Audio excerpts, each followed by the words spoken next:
You're listening to BigWorldNetwork.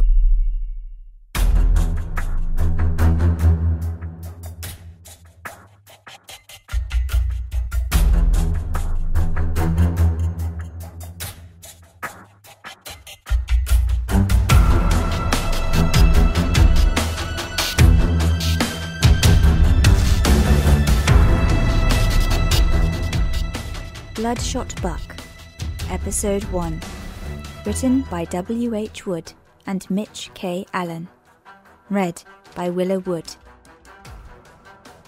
Ava swung her duffel across her back. The boys were already in the aisle, 3 bright faces eager to escape the shuttle confines. Her heart thundered with excitement. No one knew what to expect, what the colony would really be like. The docking bay echoed and clanked outside. Hissing, droning, whining still filled the walls. For 3 months, Ava had felt her excitement whittle away with boredom, watched the stars swirl in the unapproachable distance, a growing fever inside that she'd be stuck with these boys forever. Today, they finally arrived at the synth quarter. Her blood tingled with anticipation. "Stand clear of the door," said a cool female voice. Light blazed through the hatch, burning white compared to the soft cabin glow. All 4 rookies blinked at the change, but eyes watering, feet itching, Ava pushed to the front and ducked out of the darkness. Hard floors, steel bulkheads, floodlights. A translucent shield rippled overhead, keeping the atmosphere from being sucked into space, and mighty clamps held their shuttle in position. Ava ignored all this. She only had eyes for the military personnel in their crisp, pressed uniforms at the end of the ramp. Waiting. She counted 5 in total. 4 stood in a line, braced and alert. 2 men, 2 women. Their eyes bore straight ahead, piercing the shuttle's hull. Ava already understood the stripes on their uniforms. The just. "Good evening!" cried the 5th soldier. Ava deduced he was nothing special. An officer. A non-synth. "Come on down. I'm Major Shing. You must be Eva Buck." She nodded.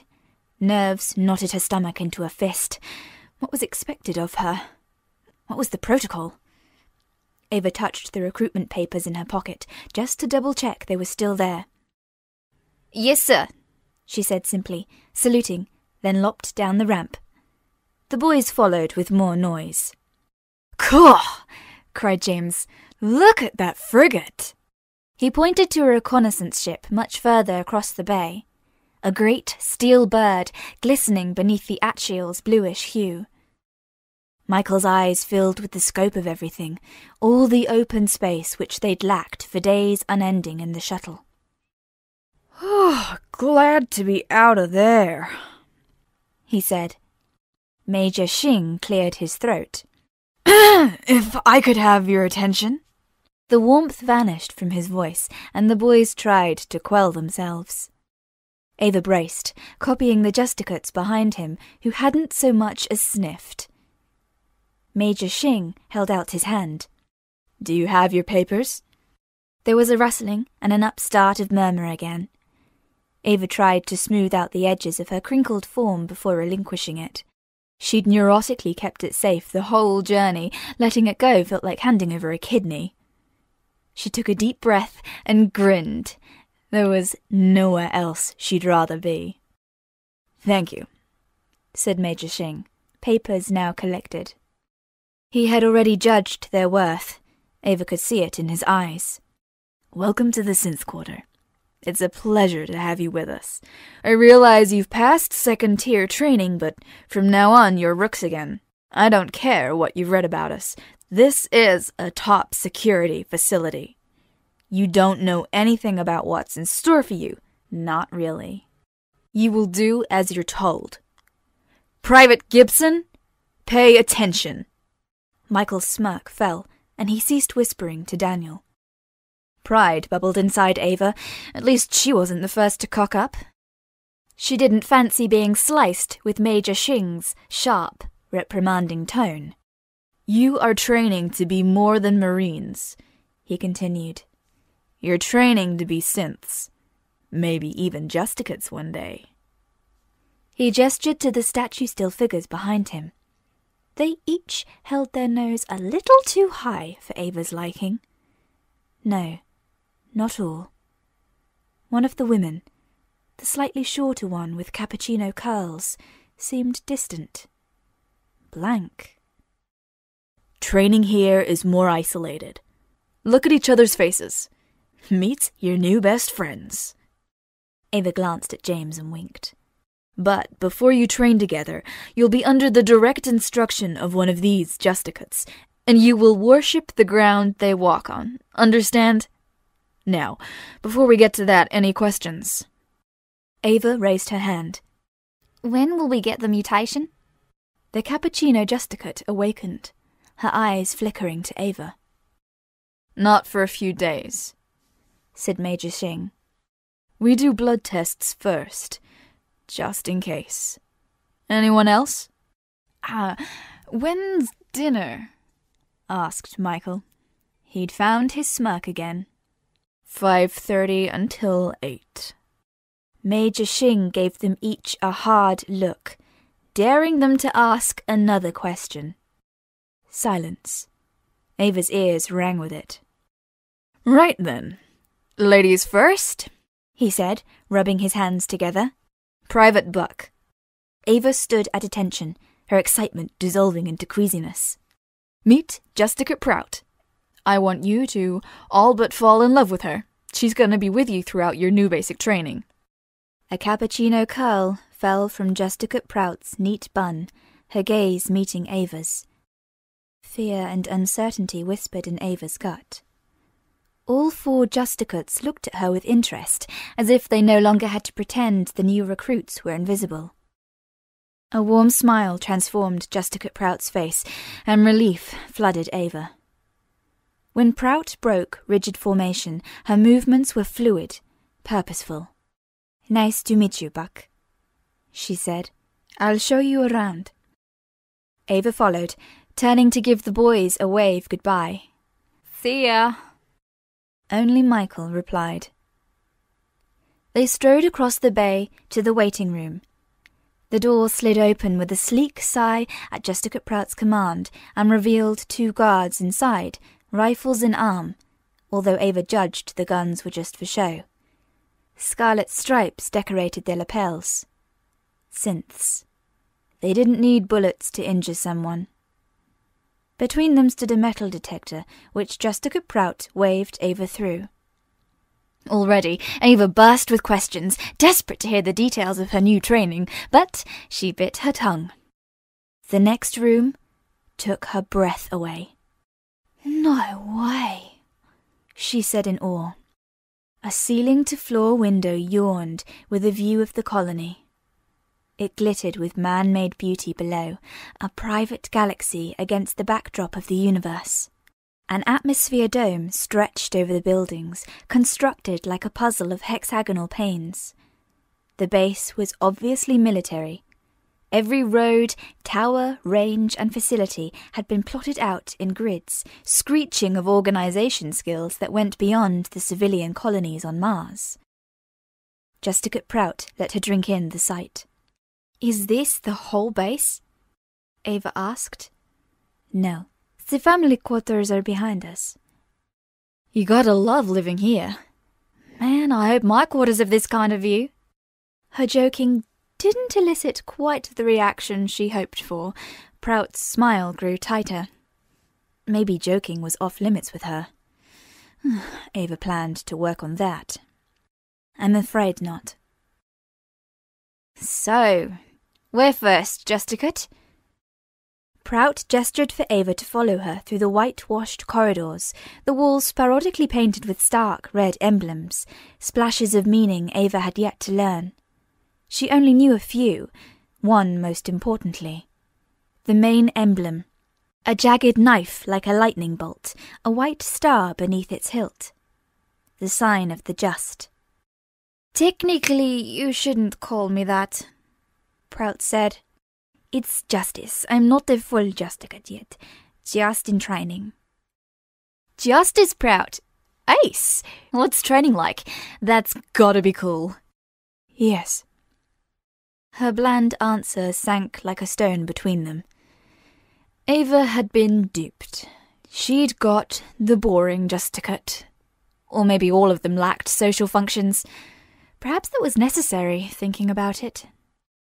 Please, don't call me Prout either, she said. I hate it.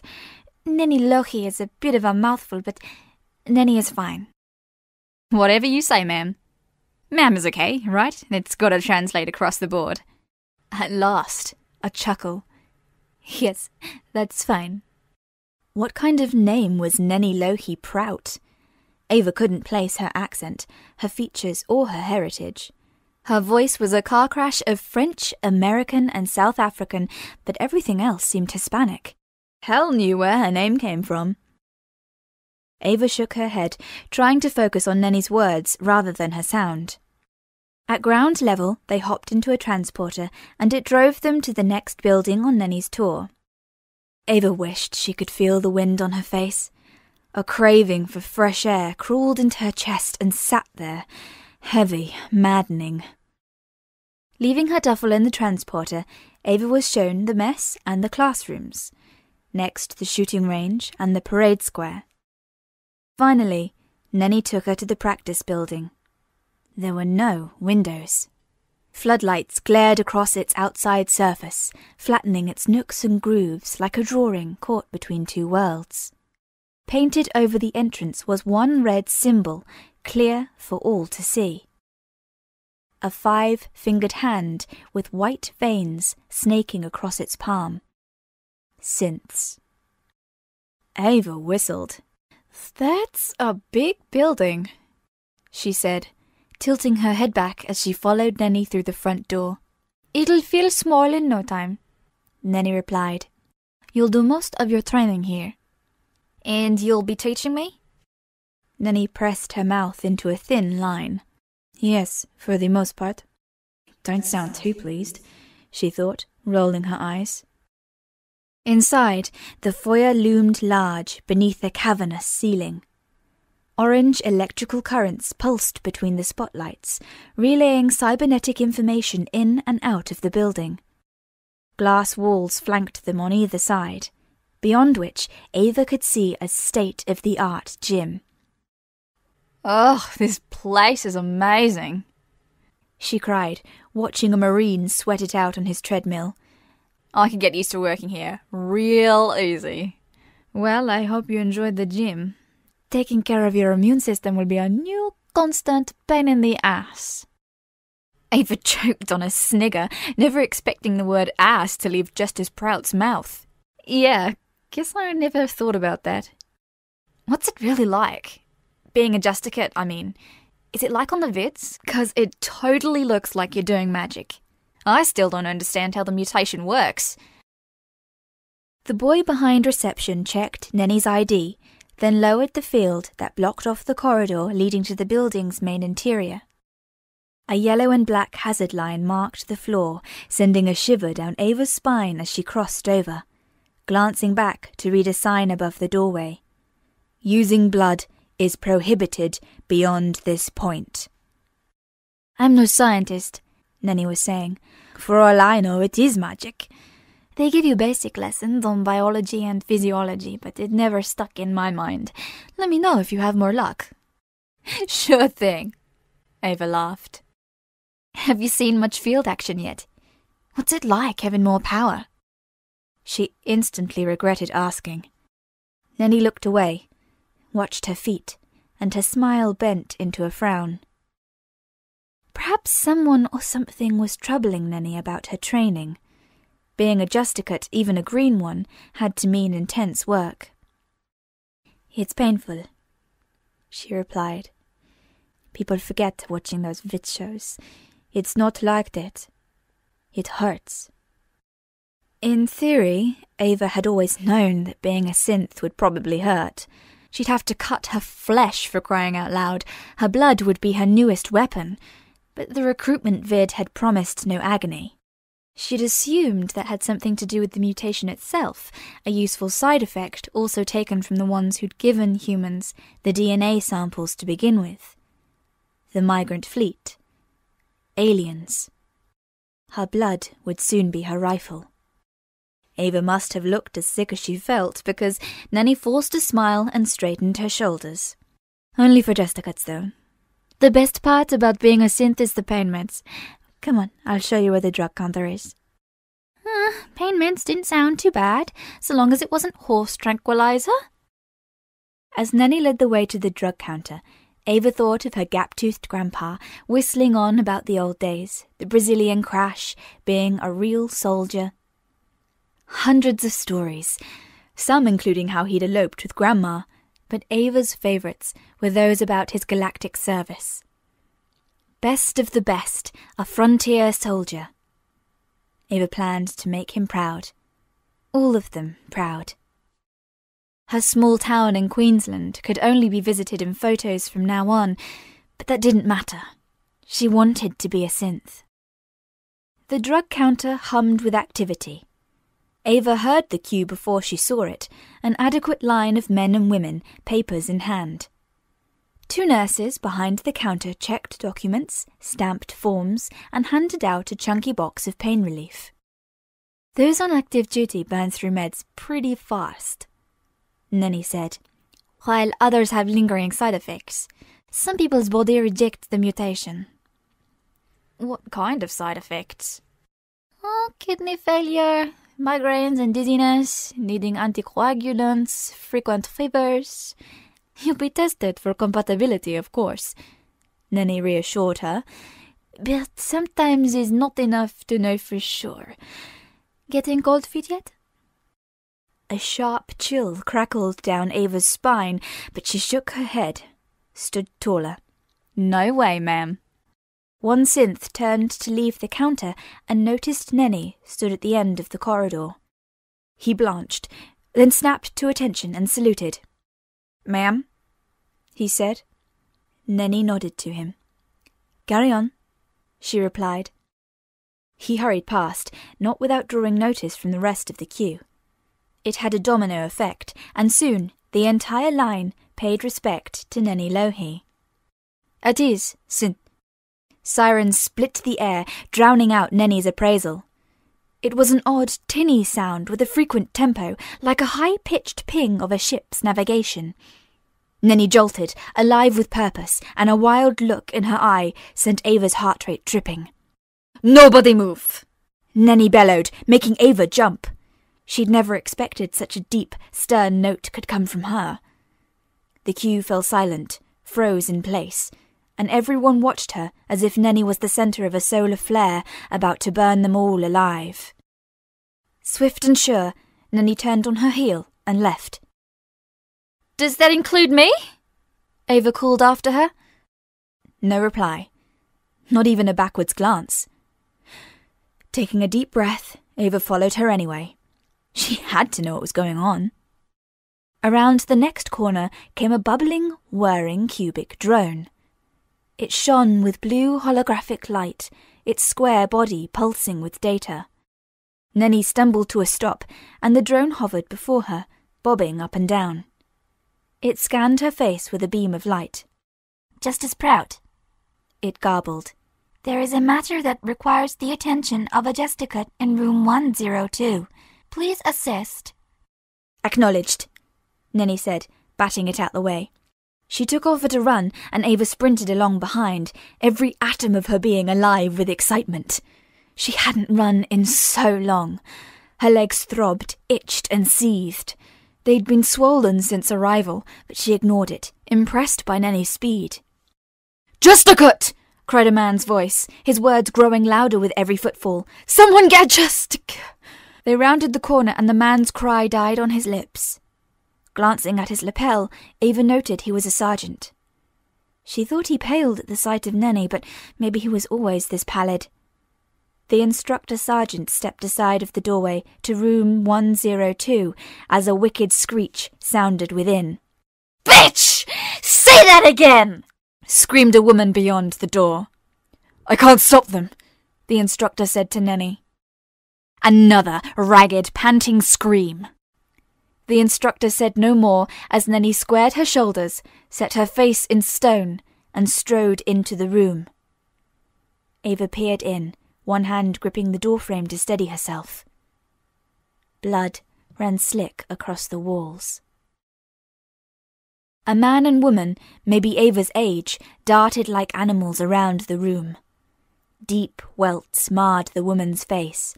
Her opponent clung to one of his arms, useless. Growling, the woman dragged her hand over her cheek, scooping up blood, and threw her arm out. The meagre liquid stretched and arched into a jagged spear. The bloke released his dislocated arm and dived aside with a flourish of his hand, but Ava saw no returning fire. All this happened in seconds. Neni stood her ground between them and threw up her arms. "Cease!" Her voice rang like steel. Everyone froze. The blood spear paused mid-flight. Red droplets floated like a solar system. The man's reply attack, Ava realized, blood bullets. And in the center of it all, there was Neni. Her hands clenched, arms came down, and blood hit the floor with a harmless splatter. "You're lucky I'm only a justice! What the hell are you playing at?" The mutilated woman lurched like she'd been jolted with a stunner. "He's been—" "Don't speak!" Ava's excitement shriveled up in the pit of her stomach. She couldn't take her eyes off Neni, couldn't stop the tremor in her limbs. Tiredness. It had been a long, long day. Tiredness. "Both of you, hands behind your heads," Neni ordered. They complied, staring at her like caged animals, wary and still simmering with anger. "By the first code, second addendum, you're under arrest for serious abuse of your powers. It is likely, when a senior justice arrives, that you will be judged and sentenced for demolition. You have the right to remain silent. Anything you say or do may be used against you in a martial court of the just. Now, out into the corridor. On your knees, facing the wall. I will force you, if necessary." She raised her palm to them, a warning, and Ava had seen enough vid shows to know that a justicate didn't have to touch you to make you move. You just had to be bleeding. Ava stood back as the arrested synths passed her and did as Neni instructed. When Neni came out after them, weary lines softened her face. Her stony resolve was gone. "You should leave," she said softly, avoiding Ava's gaze. "Gimbal, will you take back to the transporter and show her to her room?" The cubic drone from earlier zoomed closer. Ava hadn't even noticed it was there, hovering down the corridor. "Certainly, Justice Prout," the drone said. "Follow me, Private Buck." By the time Ava reached her room, duffel hanging off her back again, a headache burned inside her skull. A dozen questions frothed within. What was demolition? It sounded pretty severe. Why had those synths been fighting, in the practice building of all places? How stupid could they be? If they wanted to fight, they should have at least done it where they wouldn't be caught. Ava vowed she'd never be that stupid. To get caught, at least. God, Neni was cool. "Dinner is at 5:30, said Gimbal, flying around the small room. There were 2 sheltered bunks, a wall of lockers, and a table in the center. "Someone will come to collect you and your roommates around that time. I must be going now. Goodbye, Private Buck." The drone soared away, whirring again as the door hissed shut behind him. Ava threw down her bag, yanked off her boots, wiggled out of her pants, and fell onto her new standard-issue bed. She scratched her legs, rubbed them until they turned red, still itching from the change in pressure. Oh, it felt good to be out of that goddamn shuttle. She freed her hair from its bun, and it fell around her in long black waves. She sighed and massaged her forehead. Much better. Ava absently counted 3 other beds, her mind still stuck on NENI-LOHI, the image of her surrounded by floating blood. So weird, she muttered. Awesome. She'd never planned on training to be a justicate, but maybe one day. The door hissed open and Ava scrambled to sit up. "Hey!" she cried, about to tell whoever it was to knock next time. 3 familiar faces peered inside. "Oh no," she groaned. "Oh, not you fucks." The 3 boys she'd left behind in the docking bay stormed into the room on a tidal wave of noise. Her headache throbbed. James chose the bed above hers by throwing his bag across the room. "Look who it is!" he cheered, unbuttoning his uniform shirt to show his thermal top beneath. "My favourite sanguine marine!" With a loud, poignant moan, Ava buried herself under the covers and rolled to face the wall, secretly pleased to see him.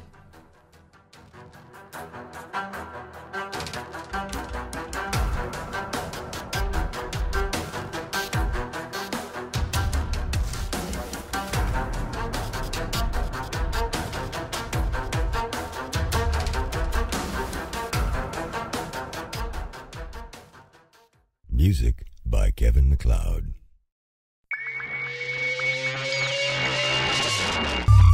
You're listening to BigWorldNetwork.